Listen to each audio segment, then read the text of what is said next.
ज्ञातारं विश्वतत्त्वानां वन्दे तद्गुणगणये।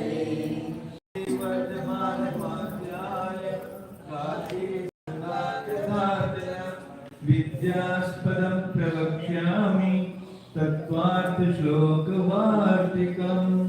गणपति भगवान की देवादिदेव श्री आदिनाथ भगवान की, परम पूज्य आचार्य श्री उमा स्वामी जी महाराज की, परम पूज्य आचार्य श्री विद्यानंद स्वामी जी महाराज की, परम पूज्य आचार्य श्री शांति सागर जी महाराज की, परम पूज्य आचार्य श्री श्रीमती सागर जी महाराज की, परम पूज्य आचार्य श्री अभिनंदन सागर जी महाराज की, परम पूज्य आचार्य गुरुदेव सुंदर सागर जी महाराज की, गुरुदेव श्रवण सुभद्र स्वामी की जय।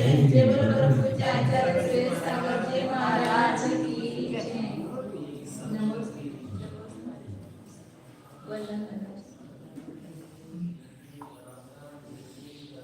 469 पेज में 417 से चालू हो जाएगा। ये चल रहा था अस्थि नास्ति सप्तभंगी। तो एक एक धर्म के द्वारा मतलब एक एक भंग में एक धर्म रूप से जब वस्तु को बताते हैं तो वो मुख्य होता है, दूसरा तो रूप से अनंत धर्मों का ज्ञान 7 पद से होता है, ये बताएंगे। अब ये अस्तित्ववाद एक धर्म जो है उसके अस्थि मतलब अस्थि और नास्ति ये भंग अनेक प्रकार से निरूपण किया जाता है। एक ही प्रकार से अस्थि नास्ति नहीं होती है, तो अनेक प्रकार से उसका निरूपण होता है। तो यहाँ 9 प्रकार से उन्होंने देखा है, मतलब 9 युगल करेंगे तो 18 हो जाएंगे। तो आस्तिक के 9 और नास्तिक के 9 ऐसे। तो कल अपने 5 देखे थे उसमें से कि जीवादी वस्तु सर्वसामान्य रूप से है, सत महासत्ता ये सबसे देखेंगे तो वो है, और उस महासत्ता के अभाव रूप से मतलब अवस्तु रूप से नहीं है, वस्तुत्व रूप से है, अवस्तुत्व रूप से नहीं है। ये पहले 2 भंग बताए थे।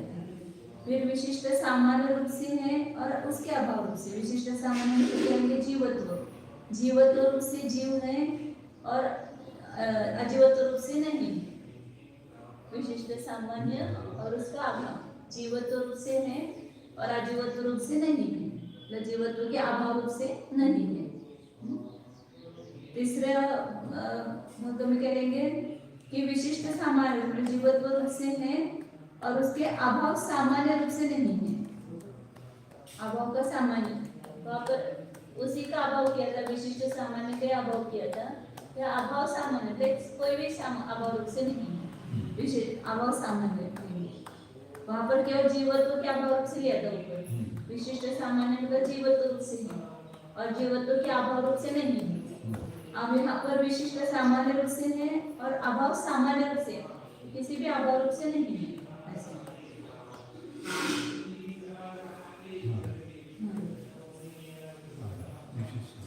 विशिष्ट सामान्य मतलब किसी भी अन्य वस्तु के सामान्य रूप से नहीं है।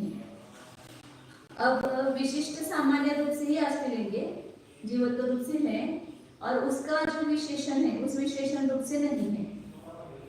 विशिष्ट सामान्य रूप से है तो विशेष रूप से नहीं है, विशेषण लिया है लेकिन विशेषण की मुख्यता से नहीं है। मतलब जीव को जीवत्व रूप से देखा, उसको ज्ञान दर्शन सुख ऐसे विशेषण रूप से नहीं देखा, तो उस विशेषण रूप से नहीं है। नहीं, विशेषण की मुख्यता से नहीं है। जब विशिष्ट सामान्य रूप से देख रहे हो उस समय नास्तिक किस रूप से दिखेगी, एक ही समय में देखना है अस्ति और नास्ति। जब विशिष्ट सामान्य रूप से अस्ति आप कह रहे हो जीवत्व रूप से है तो वहाँ पर ज्ञान दर्शन सुख विद्या आदि विशेषण की मुख्यता से नहीं है, तो हम उसको सामान्य रूप से देख रहे हैं। फिर सामान्य सामान्य रूप से मतलब सामान्य से अविशेषित ऐसे द्रव्यत्व रूप से है, मतलब वस्तु रूप से नहीं सामान्य। हाँ सामान्य किया मतलब उसका एक खुलासा करने से में सामान्य अविशेषितेन द्रव्यत्वेन अस्ति। जो सामान्य से विशेषित नहीं है ऐसा सामान्य मतलब द्रव्यत्व रूप से है।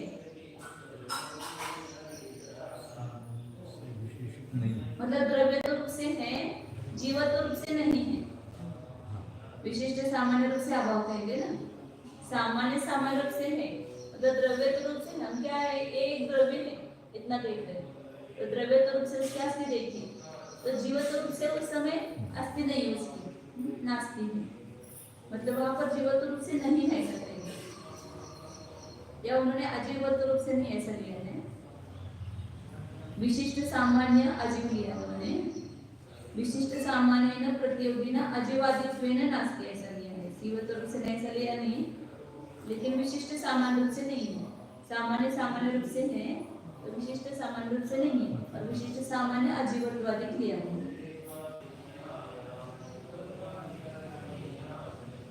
अजीवत्व की नास्तिक नहीं है। हाँ, अजीवादी सभी, हाँ। आश्रव, बंध, संवर, निर्जरा, सभी रूप से उसके नास्तिक नहीं है। ये 5 बंधु हुए थे। अब आगे 4 बंधु। विशिष्ट सामान्येन प्रतियोगिनः एव अजीवत्वादीन अजीवादित्वेन नास्ति इति च भवति। ये हो गया? अच्छा। अब 11 क्या? द्रव्य सामान्येन अविशेषितेन एव अस्ति। द्रव्य सामान्य रूप से है ऐसा कह रहे हैं ना, द्रव्य सामान्य रूप से है, मतलब कोई विशेष उसको न लगा करके द्रव्य सामान्य रूप से है, और गुण सामान्य रूप से, गुणत्व रूप से नहीं, तो द्रव्य गुण पर्याय सा लिया, उसमें से जब द्रव्यत्व रूप से जीव को देख रहे हैं तब गुणत्व रूप से वो नहीं है।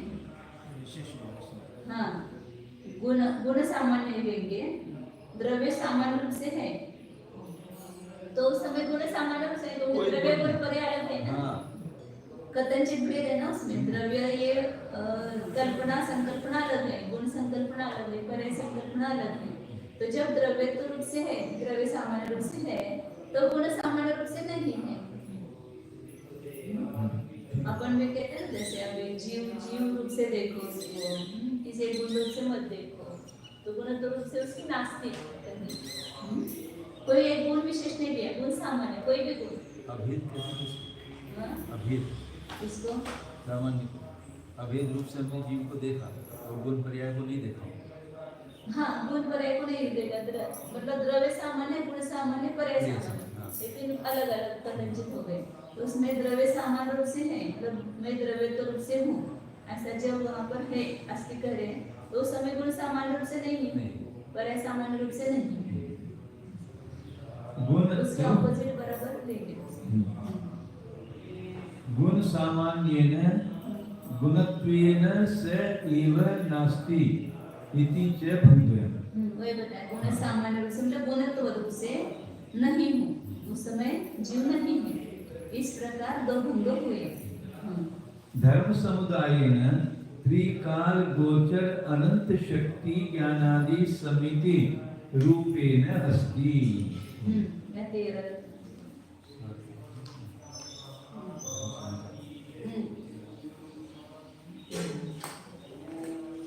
धर्म समुदाय न, आप किस रूप से अस्ति देख रहे हैं, अपन भी जब मतलब मैं कल ध्यान कर रही थी ना, तभी मुझे 3-4 इसमें से उदाहरण ध्यान में, मैं अनंत गुण स्वरूप हूँ ऐसा देखा, तो इस रूप से अस्ति देखी ना, धर्म समुदाय रूप से मैं जीवत्व रूप हूँ, तो उस समय हमने धर्म द्रव्य सामान्य रूप से अस्ति देखी, ऐसा मतलब हम भी वैसा ही अस्थि नास्ति का ये करते हैं, अंदर में वेदन करते हैं। तो जब मैं धर्म समुदाय रूप से मतलब 3 काल में त्रिकाल गोचर अनंत शक्ति ज्ञानादि समिति, समिति मतलब समूह, ज्ञान दर्शन सुख वीर्य आदि का समिति रूप से मतलब समूह रूप से मेरे अस्थि, मतलब तीनों काल में रहने वाले जो धर्म है उस धर्मों का मैं समुदाय हूँ, अनादि अनंत शक्ति अनंत ज्ञान आदि का मैं समूह हूँ, ऐसा बोलते हैं, मैं पिंड हूँ, अनंत गुणों का मैं पिंड हूँ। तो किस रूप से देखा अपने को, धर्म समुदाय रूप से देखा, तो धर्म समुदाय रूप से क्या हो गई, अस्थि हो गई। इन सब अलग अलग एंगल से अपने को देखते हैं, जब भी अपना जब प्रतीति होती तो तो तद व्यतिरेकेन ऊपर पढ़ा नहीं। तद्व्यतिरेकेन उपलभ्यमानेन रूपेण नास्ति इति च भङ्गः। फिर जब धर्म के समुदाय रूप से देखा तो उससे भिन्न एक एक धर्म रूप से उपलब्धमान जो रूप है, व्यतिरेक इससे उल्टा जो रूप है, लेकिन धर्म रूप से क्या है, मेरे नास्ति है, मतलब मैं एक धर्म रूप नहीं हूँ, धर्म के समुदाय रूप हूँ, तो मैं एक कोई विशिष्ट धर्म रूप नहीं, उससे धर्म समुदाय के व्यतिरेक रूप से उपलब्धमान जो रूप है उस रूप से मैं नहीं। धर्म सामान्य संबंधेन यस्य कश्चित् धर्मस्य आश्रयत्वेन नास्ति नाहत्वेन अस्ति तद अभावेन कश्चित् अपि धर्मस्य अनाश्रयत्वेन नास्ति इति च भङ्गः। वह धर्मों का समुदाय देखा या धर्म सामान्य के संबंध से, तो कोई भी एक विशिष्ट धर्म जैसे कस्यचित् धर्म से आश्रय, जिस किसी धर्म के आश्रय से मैं धर्म का आधार हूँ, अपने को कैसा देखा, मैं किसी भी धर्म का एक सामान्य धर्म, कोई भी सामान्य धर्म के संबंध रूप से, मतलब मैं नित्य रूप हूँ, मैं अनित्य रूप हूँ, ऐसा देखते हैं ना अपने को, मैं एक हूँ ऐसा, तो एक धर्म सामान्य के संबंध से देखा उस समय अपने अस्तित्व को। धर्म सामान्य संबंध से जिस किसी धर्म के आश्रय रूप से है जीव है, और नास्ति किस रूप से कहेंगे उस समय, उस धर्म सामान्य के संबंध के अभाव रूप से, मतलब किसी भी धर्म का मैं आश्रय नहीं हूँ ऐसा नहीं, किसी भी धर्म का संबंध आधार रूप में हूँ, उसके अभाव रूप से, मतलब किसी भी उसी का अर्थ करते हैं, किसी धर्म के अनाश्रय रूप से मैं नहीं हूँ, तो मैं धर्म का आधार नहीं हूँ ऐसा नहीं, मैं धर्म का आधार हूँ ऐसा, किसी भी धर्म सामान्य का मैं आधार हूँ। धर्म सामान्य संबंध से मतलब धर्म किसी भी धर्म के आश्रय रूप से मैं हूँ, जो जीव है ज्ञान का आधार है, दर्शन का आधार है, किसी भी सामान्य धर्म कोई भी, हाँ एक लिया, हाँ, और उसके बाद में उसकी नास्ति करेंगे तो हाँ, ये धर्म सामान्य का अनाश्रय रूप से मैं नहीं हूँ, आश्रय रूप से हूँ, अनाश्रय रूप से नहीं, मतलब मैं धर्म के आश्रय रूप से हूँ, मैं ज्ञान का आधार हूँ, दर्शन का आधार हूँ, किसी भी धर्म का आधार हूँ, अनाधार नहीं हूँ। धर्म सामान्य संबंध से मतलब किसी धर्म के आश्रय रूप से मैं हूँ,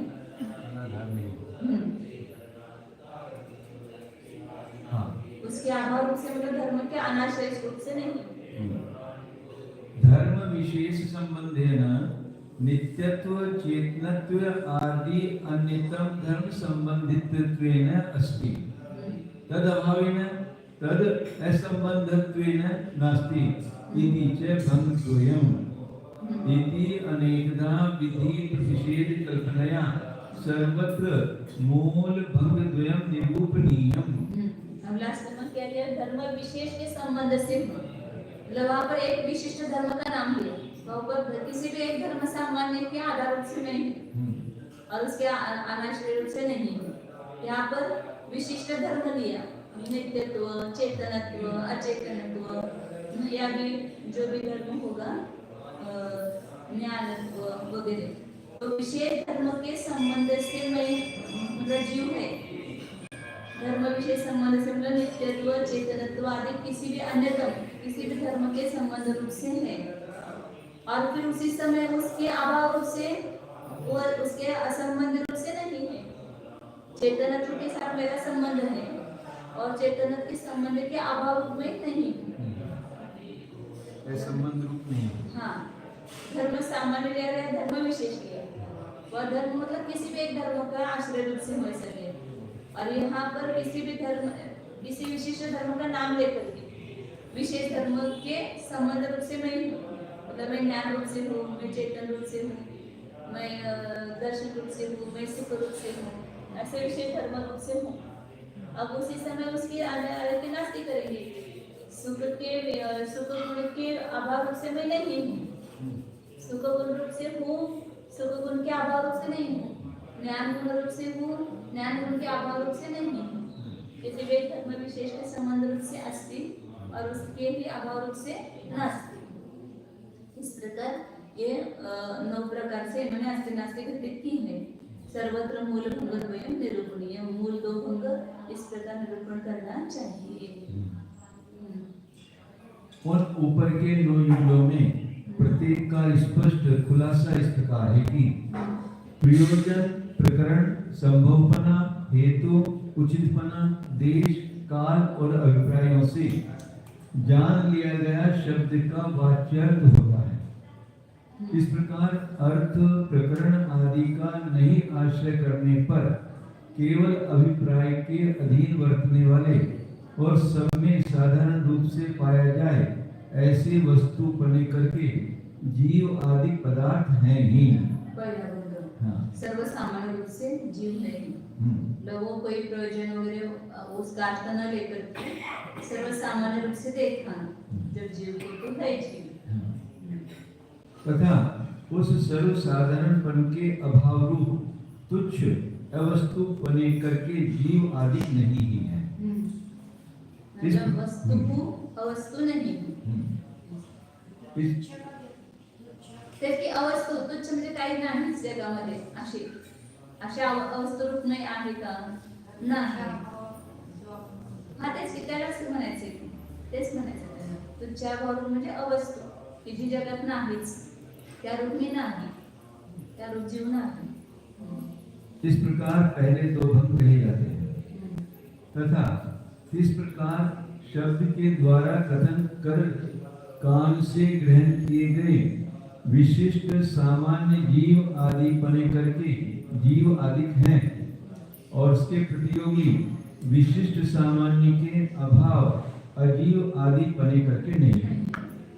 भाव वस्तुत्व, सत्ता आदि व्यापक सामान्य है। पहला सर्व सामान्य, वो व्यापक सामान्य और उनके विशेष होकर व्याप्य सामान्य जीवत्व, पुद्गलत्व आदि हैं। अनेक मनुष्य, त्रियंच आदि जीवों में साधारण रूप से जीवत्व रहता है, अतः जीवत्व विशेष स्वरूप होता हुआ भी सामान्य है। जब सर्व सामान्य कहेंगे तब जीवत्व, पुद्गलत्व आदि उसके व्याप्य होंगे, वो विशेष होंगे। सर्व सामान्य की भी विशेष होंगे।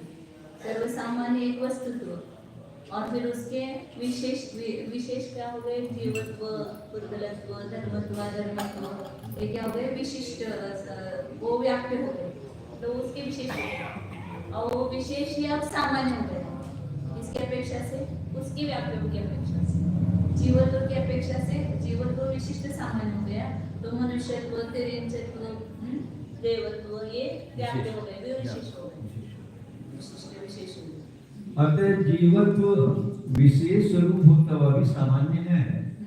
उस जीवत्व रूप विशिष्ट सामान्य से जीव है और मल्ल प्रतिमल्ल न्याय से उसके प्रतियोगी यानी प्रतिकूल अजीवत्व करके जीव नहीं है। जीव मल्ल हो गया तो अजीव प्रतिमल्ल हो गया, प्रतिमल्ल, योगी प्रतियोगी, वादी प्रतिवादी, जैसे बोलते हैं। इस प्रकार 2 मूल भंग कहे गए तथा इस ही विशिष्ट सामान्य करके जीव हैं और उसके अभाव सामान्य करके जो कि दूसरी वस्तु से तदात्मक हो रहा है, ऐसे अन्य सब में रहने वाले सामान्य करके जीव नहीं है। उसी के अभाव से ऊपर लिया था यहाँ पर, सब में रहने वाले जो अभाव सामान्य दूसरी वस्तुओं से तदात्मक हो रहा है, जो अभाव सामान्य सभी में पाए जाने वाला अभाव सामान्य जो है उस रूप से नहीं। भाव सत्ता के व्याप्य और ब्राह्मण, मनुष्य आदि विशेषों के व्यापक ऐसे जीवत्व सामान्य से जीव है। सत्ता की अपेक्षा जीव तो क्या हो गया? व्याप्य हो गया, और ब्राह्मण, मनुष्य आदि की अपेक्षा से क्या हो गया? जीव तो व्यापक हो गया, मतलब विशेष सर्व सामान्य की अपेक्षा से वो विशेष हो गए जीवत्व, और मनुष्य की अपेक्षा से वो सामान्य हो गए, विशिष्ट सामान्य हो गए। काय झालं? नाही चालत।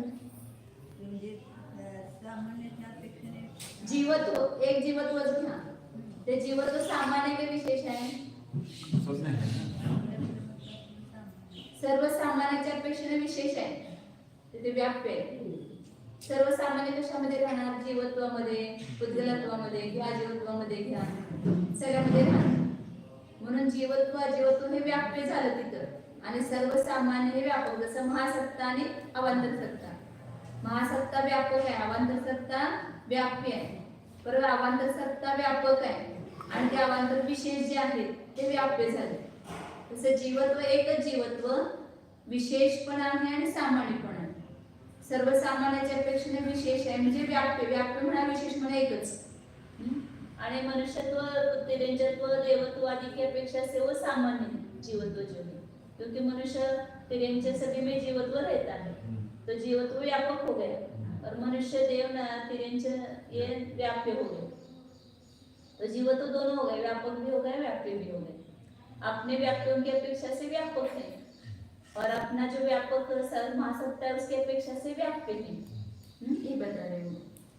व्याप्य व्यापक में रहता है. तो जीवत्व एक ले लो, ये व्याप्य हुआ. व्याप्य के दोनों भी हैं.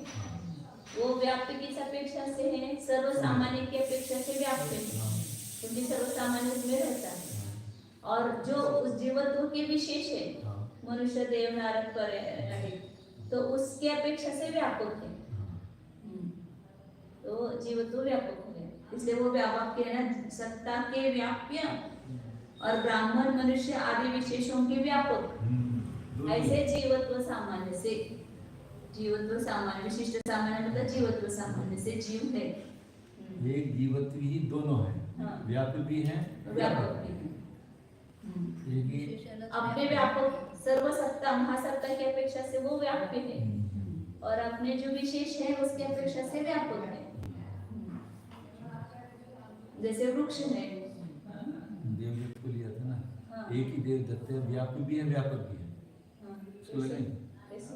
भाई पत्नी की अपेक्षा से ये है, जो है ये तो हुआ. वो संबंध हो गए ना, वो व्यापक नहीं होना चाहिए. जैसे अनेक वृक्ष है, हाँ. उसमें आम्र, नीम, ये जो है ये विशेष हो गए. अभी अभी इसमें दोनों अमृत हाँ. विशेष भी है, सामान्य भी है. अमृत. हाँ, तो वृक्षत्व की अपेक्षा से विशेष है. और आम के अनेक पेड़ हैं, हापुस, देशी, लंगड़ा और गावरानी जो है, तो उनकी अपेक्षा से व्यापक है. सब में वृक्ष बना है, वृक्षत्व. व्यापक. नहीं, अमृतत्व हाँ. जो है वो विशेष भी है और सामान्य भी है. तो सामान्य वृक्षत्व की अपेक्षा से वो विशेष है.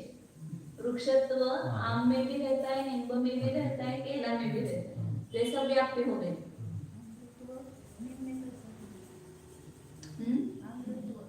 वृक्षत्व, हाँ, ये इधर ये वृक्षत्व, अमृतत्व और आम के विशेष, विशेष. तो ये अमृतत्व जो है इस वृक्षत्व की अपेक्षा से व्याप्य हो गया क्योंकि वृक्षत्व आम में भी रहता है, नींब में भी रहता है, सभी वृक्षों में रहता है और ये वृक्षत्व व्यापक हो गया. ये हुआ व्याप्य. हाँ. ये वृक्षति हुआ ना, व्याप्य भी. हाँ. व्याप्य व्यापक दोनों वृक्षति होगा. वृक्षत्व व्यापक हो गया और अमृतत्व व्याप्य हो गया. ये व्यापक. जब वृक्षत्व और अमृतत्व में देखेंगे हाँ. तो वृक्षत्व व्यापक है और अमृतत्व व्याप्य है. ठीक है. हाँ. अब अमृतत्व और आम की जो विशेष है, हाँ. हापुस, लंगड़ा, देशी, ठीक है. हाँ?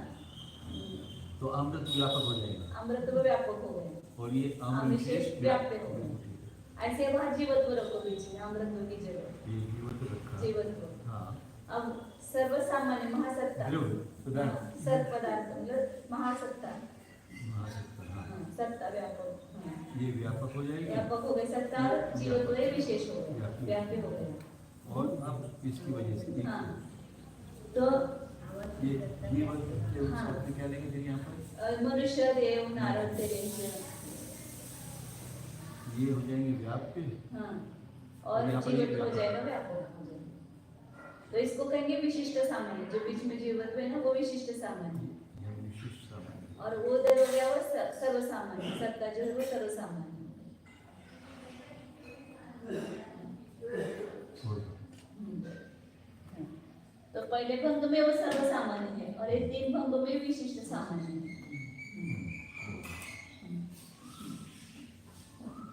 वादे वादे जाए थे तत्वबोध, वादे वादे जाए तत्वबोध, मतलब जब साधर्मी के साथ चर्चा करते हैं तो उस करने में तत्व का बोध हो जाता है, इसलिए चर्चात्मक होना चाहिए। हाँ, तो प्रतिमत हो गया। इस प्रकार दो मूल भंग दूसरे कहे गए तथा किसी विशिष्ट सामान्य करके जीव हैं और उसके अभाव सामान्य करके जो कि दूसरी वस्तुओं के से तदात्मक हो रहा है, ऐसे अन्य सब में रहने वाले सामान्य करके जीव नहीं है। भाव सत्ता के व्याप्य और ब्राह्मण मनुष्य आदि विशेषों के व्यापक ऐसे जीवत सामान्य से हैं, किंतु जीव को छोड़कर अन्य सब वस्तु में रहने वाले सामान्य धर्म की अपेक्षा से जीव नहीं है।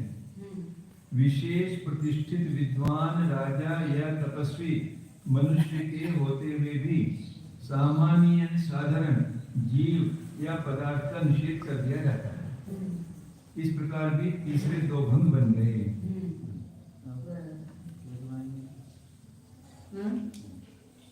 किसको? ये तीसरा वाला याद रहता है ना, ये मनुष्य जीवत्व याद करके विशेष सामान्य, उसका अभाव सामान्य, अभाव सामान्य लिया ना, मतलब किसी एक विशेष में रहने वाला अभाव, उसका ही अभाव नहीं लिया, सामान्य अभाव लिया। किंतु जीव को छोड़कर अन्य सब वस्तुओं में रहने वाले सामान्य धर्म की अपेक्षा से जीव नहीं है। सामान्य धर्म कौन सा? अभाव सामान्य, सभी में रहने वाला जो अभाव सामान्य, उस रूप से जीव नहीं है। जीव को छोड़कर अन्य सब वस्तुओं में रहने वाले सामान्य धर्म की अपेक्षा से जीव नहीं है। अभाव सामान्य लेना, उससे जैसे वो विशिष्ट सामान्य उसका ही अभाव लेते हैं ना, तो वो न लेकर के सभी में रहने वाला जो सामान्य धर्म का अभाव, उस रूप से जीव नहीं है। इसी ढंग से उस विशिष्ट सामान्य करके जीव हैं और उसके विशेषणों में मुख्य रूप से रहने वाले सामान्य करके नहीं है। अर्थात जीवत्व पने से जीव हैं, किंतु वह सामान्य जीव अकेले मनुष्य या अकेले ब्राह्मण की ही मुख्यता को लेकर नाचती हैं। इस रीति से चौथे दो जीवत्व पने से जीव है, लेकिन अकेले विशेषण मनुष्य या अकेला देव या अकेला वो नहीं, जीवत रूप से है। मनुष्य ब्राह्मण या देव नारद इत्यादि रूप से नहीं, विशेषण का अभाव है। जीवत्व सामान्य रूप से है, विशेष जीवत्व रूप से नहीं है। तथा इस रीति से चौथे दो भंग बन गए। तथा विशेषों से रहित द्रव्यत्व सामान्य करके जीव हैं और विशेषों से सहित प्रतियोगी स्वरूप अजीव आदि पन करके नहीं है। सामान्य सामान्य ले ना, विशेषण से रहित ऐसा द्रव्यत्व सामान्य, द्रव्यत्व सामान्य रूप से जीव है, कोई विशेष नहीं लिया। और विशिष्ट सामान्य है उस रूप से नहीं है, जीवत्व रूप से या जीवत्व रूप से या ऐसे रूप से नहीं है। जिस समय व्यापक द्रव्यत्व करके जीव अस्थि विवक्षित हो रहा है, उस समय व्याप्य सामान्य अजीवत्व या आश्रवत्व आदि करके नहीं है। वो जीव है ऐसा बता रहे हैं, इसलिए वो जीवत्व रूप से नहीं, ऐसा नहीं कह रहे। हाँ है, और उस समय एक समय में दोनों नहीं, द्रव्य सामान्य सामान्य सामान्य और विशिष्ट सामान्य लिया ना, 5वां बिंदु चल रहा है ना। तो सामान्य सामान्य रूप से है, मतलब द्रव्य तो रूप से है, लेकिन विशिष्ट सामान्य रूप से नहीं है। तो विशिष्ट सामान्य कौन सा लिया उन्होंने? अजीवत्व लिख लिया।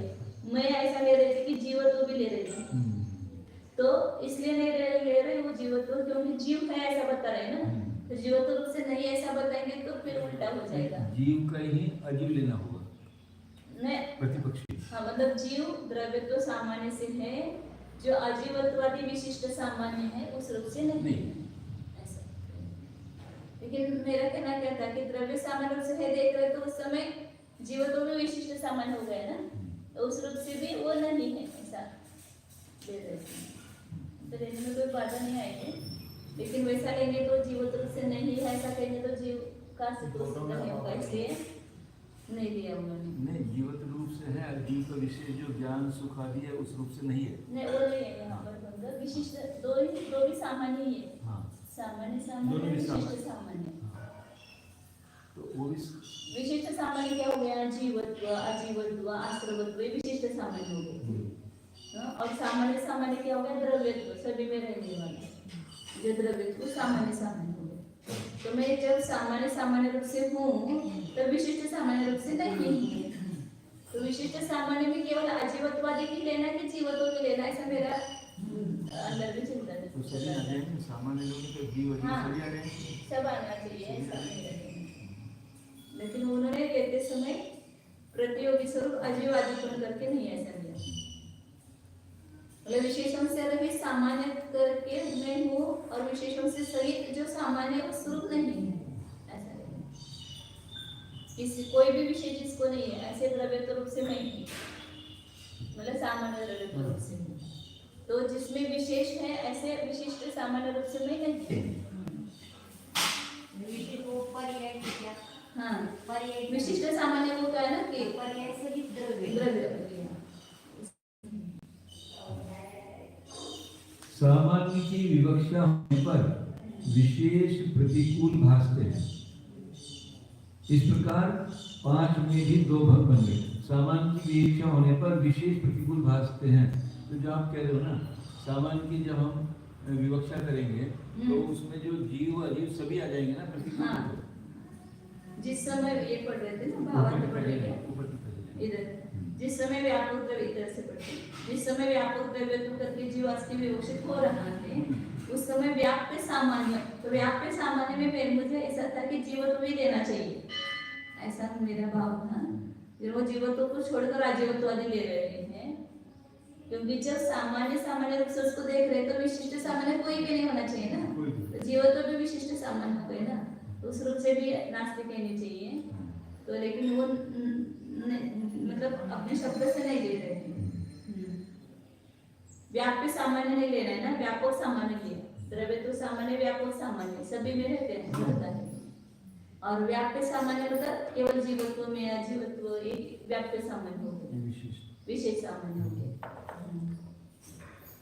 सामान्य की विवक्षा होने पर विशेष प्रतिकूल भासते हैं। सामान्य विवक्षा में तो विशेष नहीं है। हाँ, इस प्रकार 5 में भी 2 भग बन गए। तथा अपने व्याप्त विशेष अंशों से रहित द्रव्य सामान्य करके जीव हैं, और वही जीव गुण के सामान्य गुणत्व करके नहीं है। द्रव्य सामान्य रूप से, गुण सामान्य रूप से नहीं। हाँ, भावार्थ, जिस वस्तु में भेद विवक्षा करने पर द्रव्य गुण और पर्याय हैं, जिस समय केवल द्रव्य सामान्य से ही जीव विवक्षित होकर विद्यमान है, उस समय गुण सामान्य से नहीं है। इस प्रकार 6 2 भग बन गए। तीनों में कथनचित भेद क्या है? द्रव्य गुण और पर्याय। तो द्रव्य रूप से हो तो गुण रूप से नहीं या पर्याय रूप से नहीं।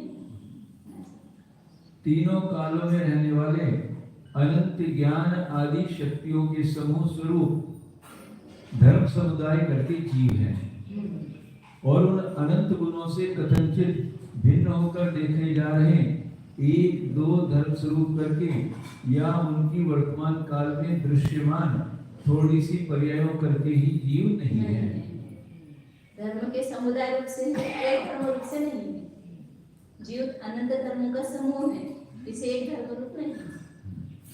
भावार्थ, जीव में 14 गुणों को वैशेषिक मानते हैं। कोई जीव में एक ज्ञान गुण को ही मानते हैं।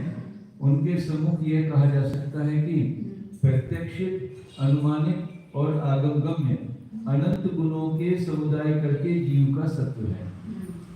केवल कुछ प्रत्यक्ष द्वारा देखे जा रहे थोड़े से गुणों से ही जीव का अस्तित्व नहीं है, यानी उस रूप से जीव नास्ती है। इस प्रकार भी 2 भंगों यानी 7वें की कल्पना हुई। धर्मों के सामान्य संबंध द्वारा जिस किसी भी धर्म के आश्रय बने करके जीव है, और धर्म सामान्य के अभाव करके यानी किसी भी अन्य धर्म के आश्रय रहित बने करके जीव नहीं है। अर्थात विशेषताओं से रहित सामान्य रूप से संपूर्ण धर्मों की जीव में योजना करने वाला कथनचित तादात्म्य संबंध है। धर्म का जीव के साथ तादात्म्य संबंध है, तो उस तादात्म्य संबंध से जीव है। हाँ। उस तादात्म्य संबंध से रहित नहीं है। हाँ। मतलब धर्म के आश्रय रूप से जीव है, अनाश्रय रूप से नहीं है। बताते हैं धर्म सामान्य, कोई भी एक धर्म सामान्य है, उसका आश्रय है जीव, उसका अनाश्रय नहीं है। अनंत धर्मों में से चाहे किसी भी धर्म का तादात्म्य संबंध से जीव आश्रय हो रहा है, किंतु सामान्य तादात्म्य संबंध को बिना चाहे किसी भी धर्म का आश्रय जीव नहीं है। जिसका तादात्म्य संबंध है उसके आश्रित हैं, अनाश्रय रूप से नहीं, ऐसा कहना चाहिए। अच्छा, आश्रय जीव नहीं, अनाश्रय रूप जीव। तादात्म्य संबंध को बिना चाहे ऐसा उन्होंने शब्द लगा दिया। हाँ, हाँ, हाँ। तो एक वहां निगेटिव ले लिया। अनाश्रय रूप से नहीं। इस कारण से भी 8वें दो भंगों की उत्पत्ति हुई। किसी धर्म विशेष के संबंध द्वारा नित्यत्व, चेतनत्व, अमूर्तत्व, कर्तृत्व आदि धर्मों में से किसी एक धर्म के संबंधी बने करके जीव हैं, और विशेष धर्म के संबंध के अभाव से नित्यत्व आदि का संबंधित न होने के कारण जीव नहीं है। कोई धर्म विशेष के द्वारा कोई एक धर्म विशेष लिया, ऊपर धर्म सामान्य लिया, कोई भी किसी भी एक धर्म सामान्य के आश्रय रूप से है, उसके अनाश्रय रूप से नहीं। यहाँ पर धर्म विशेष लिया, कोई एक नित्यत्व या चेतनत्व या कोई भी एक धर्म, कर्तृत्व, अमूर्तत्व, ऐसे किसी धर्म के संबंध रूप से जीव है, और संबंध के अभाव रूप से नहीं है, धर्म विशेष का अभाव रूप से नहीं है। अर्थात नित्यत्व के नियोजक विशेष तादात्म्य संबंध करके नित्यत्व धर्म का ही संबंधी जीव है। उस विशेष तादात्म्य संबंध के न होने पर चेतनत्व का संबंधी जीव नहीं है। ये भी दो भंग न होने की प्रक्रिया है। इस ढंग के अनुसार अनेक प्रकारों से विधियां और निषेधों की कल्पना करके संपूर्ण पदार्थों में 7 भंगों के मूलभूत 2 भंगों का कथन कर लेना चाहिए। अपने वाचक जीव शब्द करके जीव है, अन्य के वाचक शब्दों करके जीव नहीं है। जीव को विषय दूसरे भी प्रकार बता रहे हो, दूसरे भी प्रकार से लेना चाहिए था ना।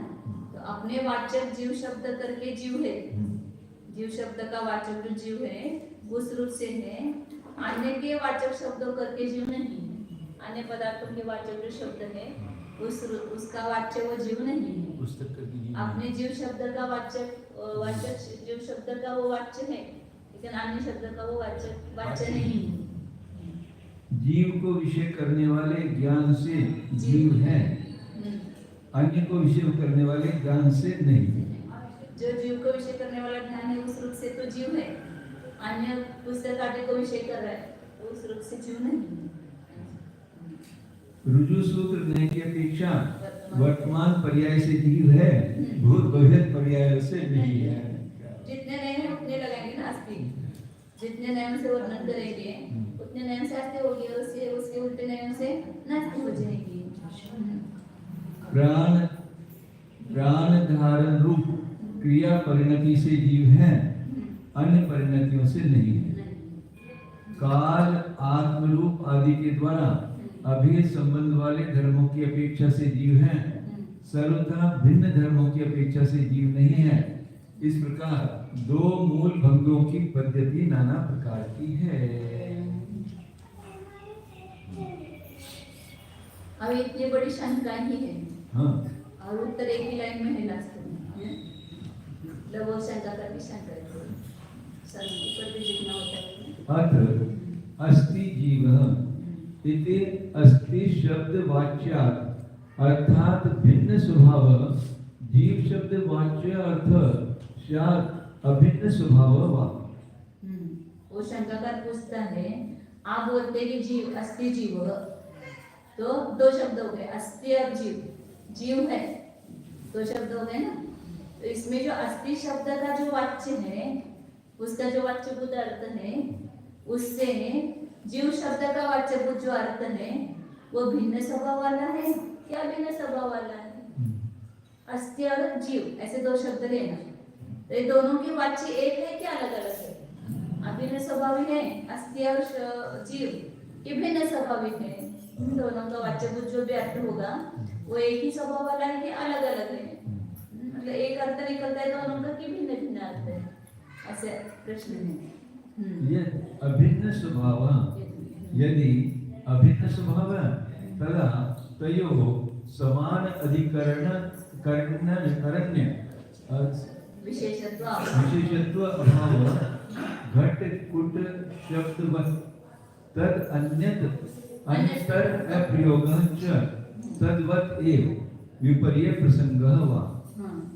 अब अस्थि और जीव इन दोनों का अभिन्न स्वभाव कहेंगे, दोनों का एक ही स्वभाव, मतलब दोनों का एक ही वाच्य हो गया, तो फिर दो शब्दों को प्रयोगी क्यों करना? ऐसा शंका करते हैं। अस्थि और जीव दोनों का अभिन्न स्वभाव करेंगे, दोनों का एक ही वाच्य करेंगे, तो फिर सामान्यीकरण में विशेषपणे का अभाव है, तो दोनों में अभाव हो गया, मतलब सामान्यीकरण में विशेषत्व का विशेष नहीं है, तो फिर दोनों में से किसी एक का प्रयोग करना चाहिए। जैसे घट और कुट, कुट मतलब कलश होता है क्या? घट और कलश, इन दो शब्दों में अभेद है, तो दोनों में से एक ही का प्रयोग करना चाहिए ना। तदन्यथा का प्रयोग अच्छा, उसमें से किसी एक का प्रयोग नहीं होगा, तद्वत् एव विपर्य प्रसंग हुआ। और वैसे ही करेंगे तो क्या आएगा? विपर्य का प्रसंग आएगा। विपर्य क्या आएगा? भिन्न हो जाएंगे ना। हाँ, भिन्न हो जाएंगे। फिर यदि दोनों का प्रयोग करना मानेंगे तो फिर वे दोनों अलग हो जाएंगे। भिन्न होने का प्रसंग हो जाएगा। हाँ? भिन्न होने का प्रसंग हो जाएगा, फिर अभिन्न कहाँ रहेगा? अभिन्न नहीं रहेंगे, भिन्न होने का विपर्य का प्रसंग आएगा, भिन्न हो जाएंगे, एक नहीं होंगे। सर्व द्रव्य पर्याय विषय अस्ति शब्द वाच्यात् अभिन्नस्य च जीवस्य सर्व द्रव्य पर्यायात्मकत्व प्रसंगः सर्व द्रव्य पर्यायानां वा जीवत्वम् इति संकर व्यतिकरः अस्त्याता। पढ़ते समय ऐसा पढ़ना चाहिए, सर्वद्रव्य पर्याय विषया अस्ति शब्द वाच्य, एक है वो सर्वद्रव्य पर्याय विषय जो अस्ति शब्द किसके बारे में आता है? सभी द्रव्य सर्व पर्याय विषय का अस्ति शब्द है। और उस अस्ति शब्द वाच्य से यदि जीव को अभिन्न करेंगे तो जीव संपूर्ण द्रव्य पर्याय होने का प्रसंग आएगा। अस्ति शब्द तो सभी द्रव्य सभी पर्याय के लिए आता है, तो सभी द्रव्य पुनः है, तो वो यदि अस्ति शब्द का वाच्य से जीव को अभिन्न कहेंगे तो जीव भी सभी द्रव्य सभी पर्याय रूप हो जाएगा, दोनों का अभेद करेंगे तो ऐसा वही कह रहा है शंकर। सर्वद्रव्य अथवा सर्वद्रव्य पर्याय को जीव पण आएगा, जीव को सर्वद्रव्य पर्याय पने का प्रसंग आएगा या सर्वद्रव्य पर्याय को जीव पने का प्रसंग आएगा। पहला संकर लिया, फिर व्यक्ति कर लिया। सभी द्रव्य जीव को सभी द्रव्य पर्यात्मक होने का प्रसंग आएगा, ये संकर हो गया, और सभी द्रव्य पर्याय को जीवत्व का प्रसंग आएगा, ये व्यक्तिगत होगा। विषय परस्पर विषय गमनम युगपत सर्व प्राप्ति ही संकरण और परस्पर विषय गमनम व्यतिकरण, संकर व्यतिकर का दिया ना। संकर का भी अर्थ मिश्रण होता है, व्यतिकर का अर्थ भी मिश्रण होता है, लेकिन वहां पर एक साथ सभी की प्राप्ति होना वो संकर कहा जाता है। और इसका विषय उसका हो जाए, उसका विषय इसका हो जाए, तो वो व्यतिकर हो जाए। जीव के गुण अजीव के हो जाए, अजीव के जीव हो जाए, तो उसको व्यतिकर कहेंगे।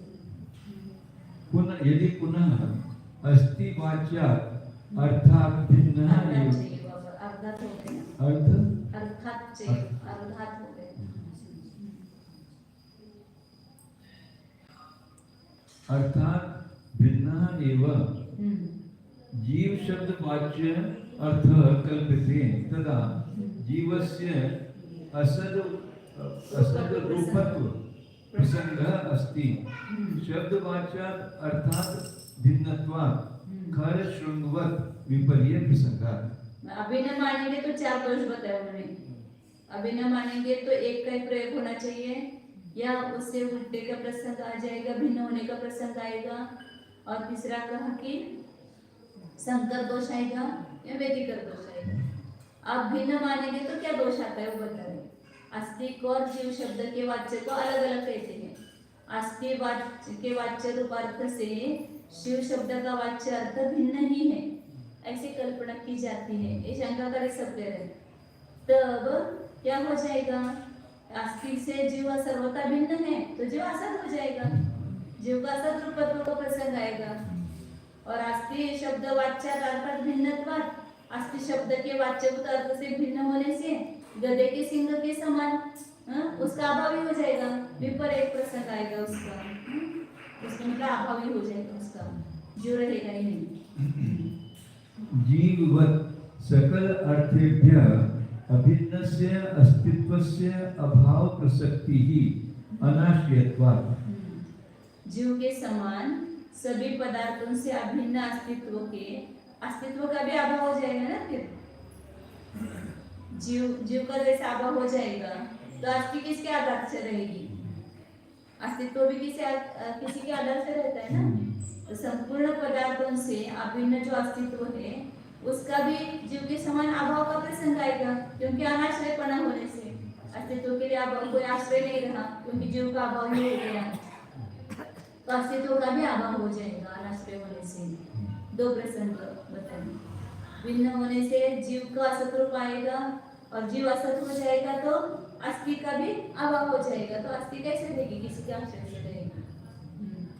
तस्य जीवादिषु समवाया अदोषः अयम् इति चेत् न समवायस्य सत्वादि भिन्नस्य असद्रूपत्वात् स तद्वतोः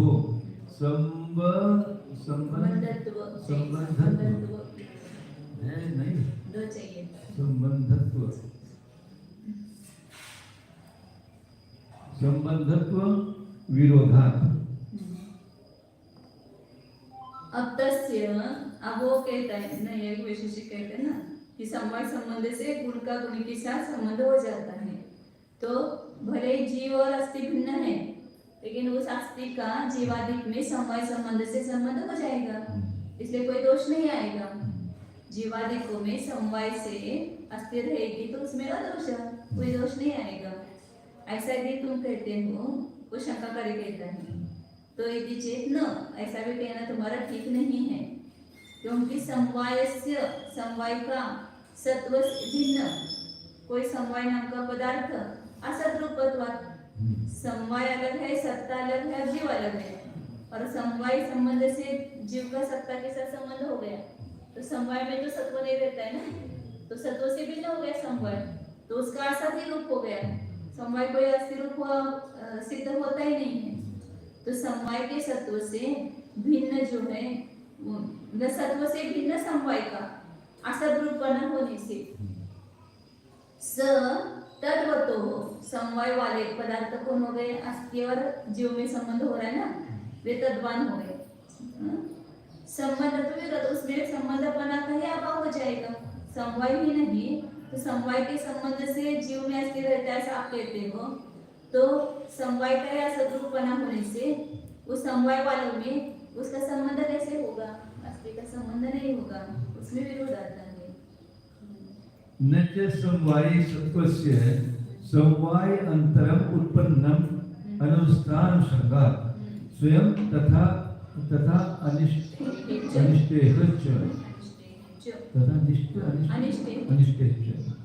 तो कोई कहेगा कि समवाय जो है उसमें भी सत का समवाय संबंध हो जाएगा, फिर दूसरा समवाय का संबंध सत्ता कैसे रहेगी, फिर तीसरा समवाय संबंध मानो उसमें सत्ता के लिए, वरना उसमें कैसे रहेगा।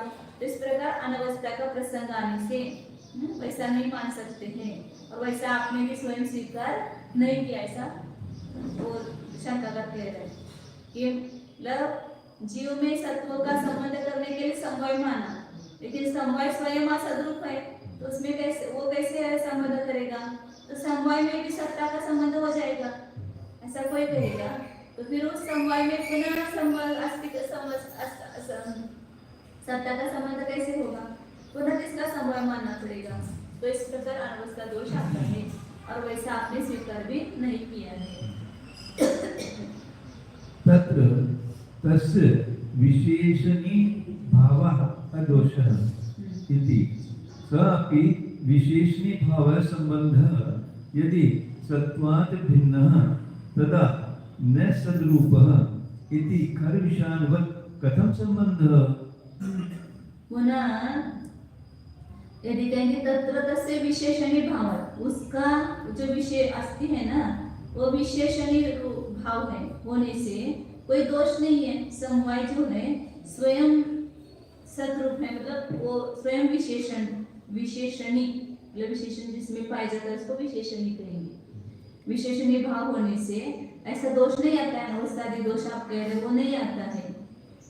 तो फिर वो प्रश्न किया कि वह भी विशेषणी भाव का संबंध, वो विशेषणी हो गया ना, विशेषण से युक्त हो गया, तो वो विशेषणी भाव संबंध यदि सत्व से भिन्न है तब वो सद्रूप नहीं है। पुनः वो गधे के सिंह के समान हो गया, तो फिर उसका संबंध कैसे होगा। पुनः दूसरे विशेषणी भाव से कहेंगे तो पुनः अवस्था दोष आएगा। परस्मात् विशेषणी भावात् सत्वस्य प्रथम विशेषण क्या है। प्रथम चाहिए ना, प्रथम विशेषणी भाव है। यदि ऐसा द्रुपत्व अभाव तर सायवन प्रथम विशेषणी भावे यदि असद्रूपत्व अभाव तदा सा एव अनवस्था तत्र अपि सत्वस्य भिन्नस्य अन्य विशेषणी भाव कल्पनात् इति न किंचित सत् नाम। आप कहेंगे कि पहला विशेषणी भाव का संबंध करने के लिए दूसरा विशेषणी भाव संबंध मानेंगे तो क्या होगा। परस्मात् विशेषणी भाव सत्वस्य, दूसरे विशेषणी भाव से उसका सत्व है ऐसा मानेंगे।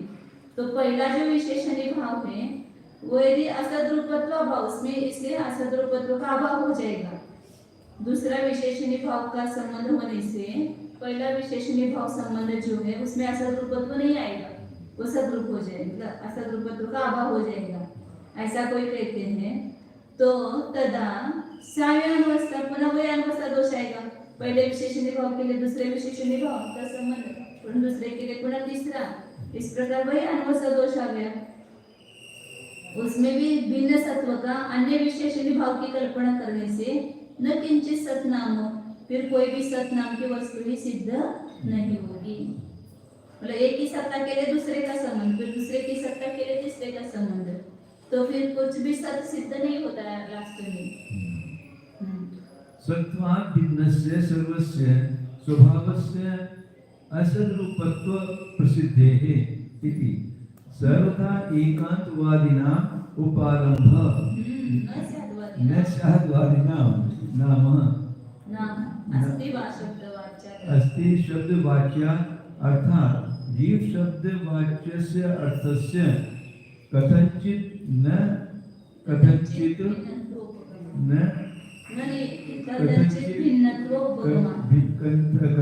भिन्नत्व उपगमान। तो सत्वात् भिन्नस्य सर्वस्य स्वभावस्य असद्रूपत्व प्रसिद्धि, ऐसा वो कह रहे हैं कि सत्व से भिन्न सभी स्वभावों का असद्रूप होने की प्रसिद्धि होने से कुछ भी सत सिद्ध नहीं होगा। लास्टिया शब्द जीव शब्द के वाच्य को अभिन्न कहेंगे तो ये दोष आते हैं, भिन्न कहेंगे तो ये दोष आते हैं। ऐसा वो शंका करता है। तो आचार्य उसको उत्तर दे रहे हैं कि सब जितने भी आपने दोष दिए ना वो एकांतवादियों को ये सब उपालंब है। ये टोमना ये दोष किसको है, जो सर्वथा एकांतवादी उनको है, न स्याद्वादी नाम, स्याद्वादियों को इसमें से कोई भी दोष नहीं आता है। क्यों?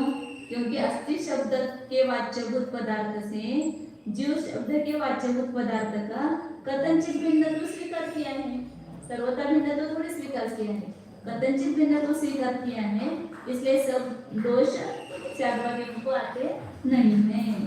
तथैव वा अचिंत्य प्रतीति सद्भावात्, और उसी प्रकार से अचिंत्य प्रतीति, जिसका चिंतन नहीं कर सकते ऐसी प्रतीति का सद्भाव है।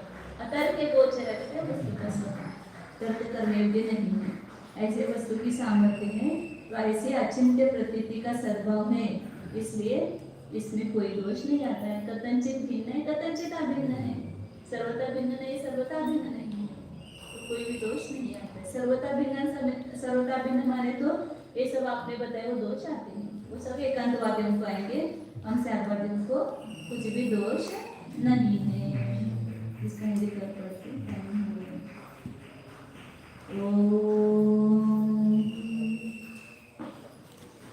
जनी यह मनी शुद्ध चैतन्य मन मुझे नहीं।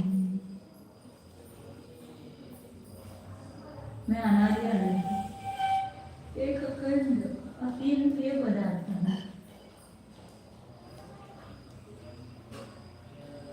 इंद्रिय गोचर नहीं है, इसलिए इंद्रियों का अवलंबन छोड़ करके मन को भी एकाग्र करके अपने ध्रुव शुद्ध निज आत्मा को जानने, अपने स्वसंवेदन प्रत्यक्ष ज्ञान से जानने,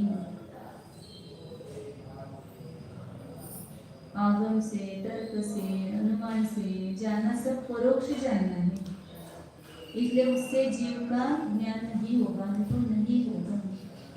जीव का स्वनिज जीव का अनुभव करने का साधन स्वसंवेदन प्रत्यक्ष ज्ञान है।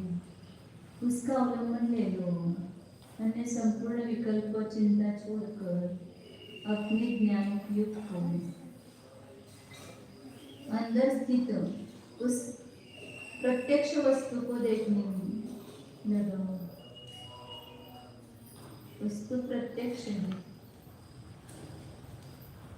स्वानुभव प्रत्यक्ष।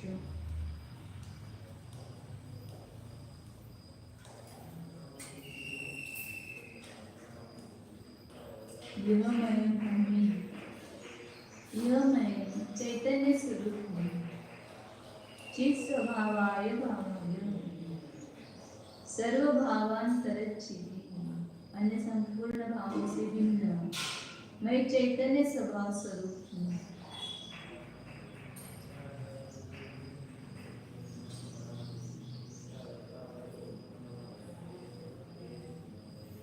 शुद्ध चैतन्य स्वरूप, अखंड सत्ता स्वरूप,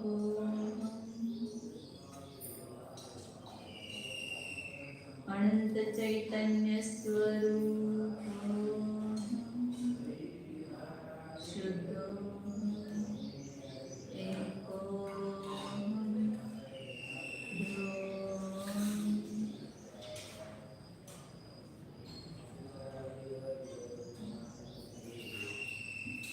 Listen.